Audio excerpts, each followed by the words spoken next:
El Canal de Panamá no es solo una vía de paso entre dos océanos, es una de las infraestructuras más determinantes del comercio global moderno. Desde su apertura, se convirtió en un punto de concentración por el que circulan flujos comerciales que sostienen economías enteras, reducen costos logísticos y permiten que las cadenas globales de suministro funcionen con precisión. Cada año, decenas de miles de buques cruzan el canal transportando energía, alimentos, materias primas, bienes industriales y productos de consumo final. No se trata únicamente de volumen, sino de eficiencia. El Canal de Panamá acorta rutas, reduce días de navegación y permite que el comercio internacional opere bajo márgenes estrechos, tiempos ajustados y una lógica de optimización permanente.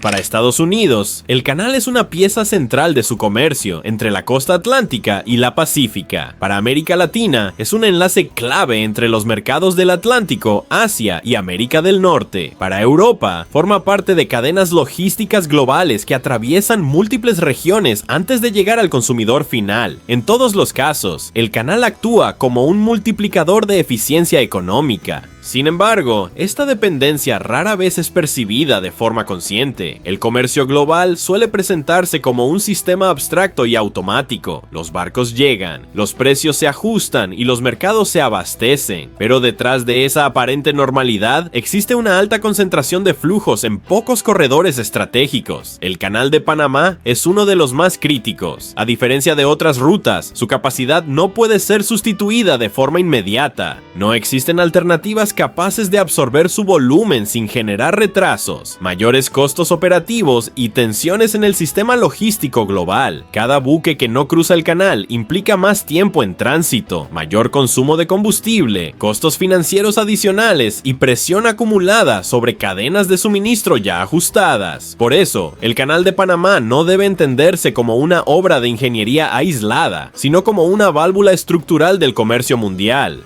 Cuando funciona con normalidad, su importancia pasa desapercibida. Cuando su capacidad se reduce, la fragilidad del sistema global queda expuesta de forma inmediata, y es precisamente en ese punto donde el riesgo comienza a tomar forma. A diferencia de otros riesgos que afectan al comercio global, la presión actual sobre el Canal de Panamá no surge de disputas políticas ni de decisiones regulatorias. Su origen es más elemental y, precisamente por eso, más difícil de resolver: la disponibilidad de agua dulce. El sistema de esclusas que permite el tránsito entre océanos depende de grandes volúmenes de agua que se liberan en cada cruce. Sin ese recurso, la capacidad del canal se reduce de forma automática. En los últimos años, los patrones climáticos han alterado el equilibrio hídrico que sostiene al canal. Episodios prolongados de sequía, intensificados por fenómenos como el Niño, han reducido los niveles de los lagos que alimentan el sistema. Como consecuencia, las autoridades se han visto obligadas a imponer restricciones técnicas que afectan directamente la operación diaria del canal. Estas medidas se traducen en menos embarcaciones autorizadas a cruzar y en límites más estrictos al calado de los buques. Para el comercio global, esto no es un detalle menor. Un menor calado obliga a los barcos a transportar menos carga o a redistribuir mercancías entre rutas alternativas. Menos cruces diarios generan acumulación, retrasos y presión sobre los tiempos de entrega. Lo más relevante es que este tipo de restricción no admite soluciones rápidas. A diferencia de una inversión en infraestructura portuaria o de una ampliación logística convencional, el agua no puede escalarse a demanda. La cuenca que alimenta al canal está sujeta a ciclos naturales y a condiciones climáticas que no responden a estímulos financieros inmediatos. Incluso las soluciones estructurales requieren plazos largos y resultados inciertos. Esto revela una tensión central. El comercio marítimo global ha crecido de forma sostenida, impulsado por buques cada vez más grandes y cadenas logísticas más ajustadas. Sin embargo, el Canal de Panamá opera dentro de límites físicos definidos por su geografía y por la disponibilidad de un recurso escaso. Cuando ambos factores entran en conflicto, la capacidad se convierte en un cuello de botella. El resultado es una crisis silenciosa. No se manifiesta en cierres abruptos, sino en decisiones técnicas que reducen eficiencia, elevan costos y trasladan tensiones a todo el sistema logístico. Es en este punto donde un problema físico comienza a transformarse en un problema económico global. Cuando la capacidad de un corredor estratégico como el Canal de Panamá se reduce, el impacto se propaga mucho más allá del transporte marítimo. La primera señal aparece en el costo del flete. Menos cruces disponibles y mayores tiempos de espera generan una presión inmediata sobre las tarifas, especialmente en rutas que dependen del canal para mantener eficiencia y competitividad. El flete marítimo actúa como un canal de transmisión de costos. Cada restricción operativa implica más días en tránsito, mayor consumo de combustible y más capital inmovilizado en mercancías que aún no llegan a destino. Para las navieras, estos costos se trasladan a los cargadores. Para las empresas, se convierten en insumos más caros. Y para los mercados finales, terminan reflejándose en precios más altos. Este aumento de costos afecta con mayor intensidad a sectores altamente dependientes del comercio marítimo. Energía, alimentos y bienes industriales operan sobre cadenas logísticas largas y sincronizadas. Retrasos en el transporte de petróleo o derivados elevan costos energéticos. El encarecimiento del traslado de granos y alimentos básicos presiona precios internos, especialmente en países importadores. En la industria, la llegada tardía de componentes afecta la producción y reduce eficiencia. El resultado no es un shock puntual, sino una presión inflacionaria acumulativa. Los costos logísticos se filtran gradualmente por toda la cadena de valor. Las empresas enfrentan márgenes más estrechos, los gobiernos lidian con mayor presión sobre precios internos y los consumidores absorben el ajuste final, muchas veces sin identificar su origen logístico. Además del precio, el tiempo se convierte en una variable crítica. Retrasos recurrentes alteran contratos, planificación e inventarios. En un sistema global basado en entregas ajustadas, la pérdida de previsibilidad obliga a las empresas a aumentar stock, diversificar rutas o asumir mayores costos financieros para reducir riesgo. De esta forma, una limitación operativa localizada se transforma en un factor macroeconómico. El Canal de Panamá deja de ser solo una infraestructura logística y pasa a influir en inflación, competitividad y decisiones económicas a escala global. Es en este punto donde el problema deja de ser técnico y pasa a ser sistémico.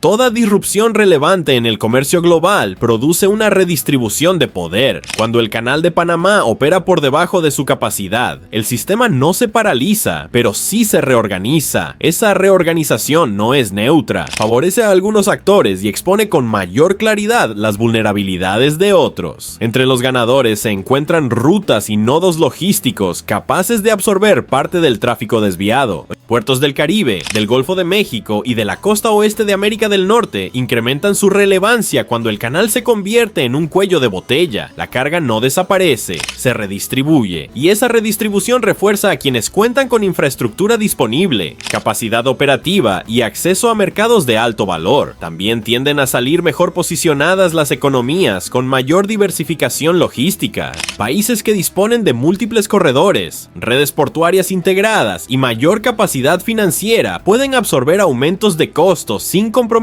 su funcionamiento económico. Para estos actores, el encarecimiento del transporte representa un ajuste, no una ruptura. En contraste, los perdedores suelen ser economías con alta dependencia de importaciones y menor margen de maniobra fiscal. En América Latina, varios países dependen del Canal de Panamá para mantener el abastecimiento eficiente de energía, alimentos y bienes industriales. Cuando los costos logísticos aumentan, el impacto se transmite con mayor intensidad a precios internos, balanzas comerciales y estabilidad económica. Estados Unidos ocupa una posición particular dentro de este equilibrio. Aunque dispone de rutas alternativas y una infraestructura portuaria extensa, el Canal de Panamá sigue siendo un activo estratégico para su comercio intercostero y para la eficiencia de sus cadenas de suministro. Una restricción prolongada no bloquea su economía, pero introduce fricciones, eleva costos y reduce competitividad en sectores clave. Más allá del impacto económico inmediato, emerge una dimensión geopolítica. La capacidad de controlar rutas, desviar flujos y garantizar resiliencia logística se convierte en una fuente de poder. En un entorno internacional marcado por tensiones comerciales y estratégicas, los cuellos de botella dejan de ser solo problemas técnicos y pasan a influir en la posición relativa de los países. De este modo, la crisis del Canal de Panamá no afecta a todos por igual. redistribuye ventajas, amplifica asimetrías y redefine el equilibrio entre economías más resilientes y aquellas más expuestas. Es en este proceso donde el comercio global comienza a mostrar un nuevo mapa de ganadores y perdedores.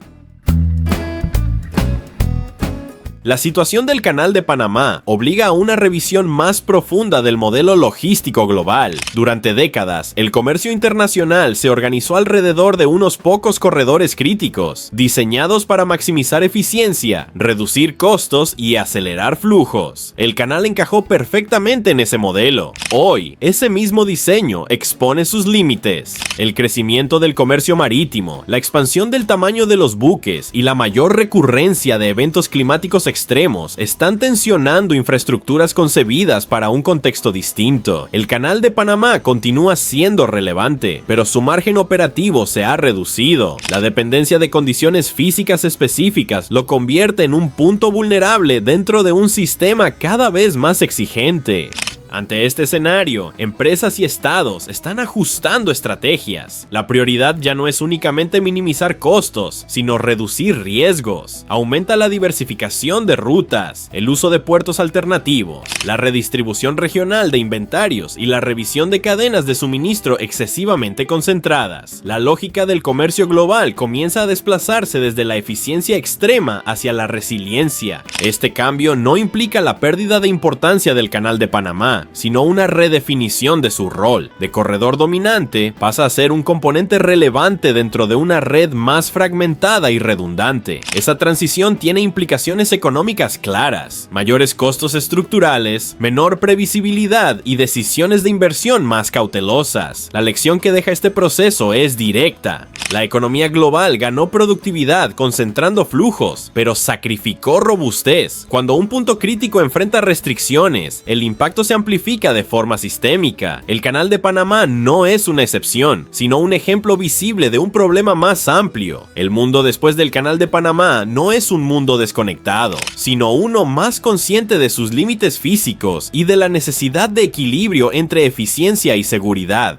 Comprender esta transformación es clave para entender cómo se reorganizan el comercio, el capital y el poder económico en las próximas décadas.